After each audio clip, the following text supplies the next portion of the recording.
Gak punya tambang, tapi punya cadangan emas terbesar di dunia. Siapa itu? Ya negara barat lah. Salah satunya Prancis. Coba kalian pikirin, di mana negara ini mau nambang kalau nggak di negara orang? Prancis ini jadi negara terbesar keempat yang punya cadangan emas di dunia. Negara ini bahkan nggak punya tambang sama sekali. Kan nggak masuk akal. Jadi, mari kita telusuri sumbernya. Prancis banyak mengambil sumber daya alam dari Afrika, khususnya Afrika Barat, karena Prancis dulu ngejajah negara-negara Afrika. Dan ini bisa juga menjadi alasan kenapa Afrika yang kaya sumber daya alamnya, tapi masih hidup di garis kemiskinan. Kita harus mundur ke abad 14-15, di mana perbudakan lagi gencar-gencarnya terjadi. Pada zaman itu, orang Afrika banyak diperjualbelikan sebagai budak oleh raja-raja Afrika ke Eropa maupun Ottoman. Dan hal ini terjadi selama ratusan tahun, sampai akhirnya di abad 19 dihapuskannya perbudakan. Akibatnya sumber daya manusia di Afrika banyak berkurang, karena orang-orang Afrika dikirim ke luar negeri untuk menjadi budak. Ini juga menjadi alasan banyak orang Afrika secara pemikiran belum maju atau terbelakang. Meski punya sumber daya alam melimpah,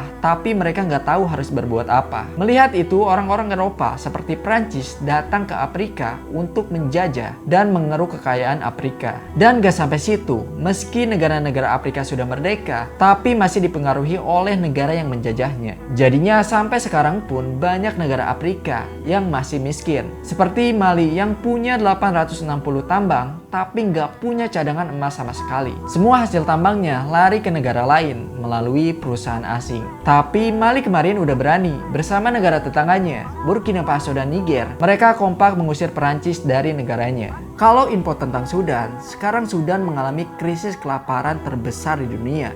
Bayangin 25 juta orang menghadapi kelaparan. Bahkan 14 juta orang sudah menjadi pengungsi. Mereka semua membutuhkan bantuan dari kalian.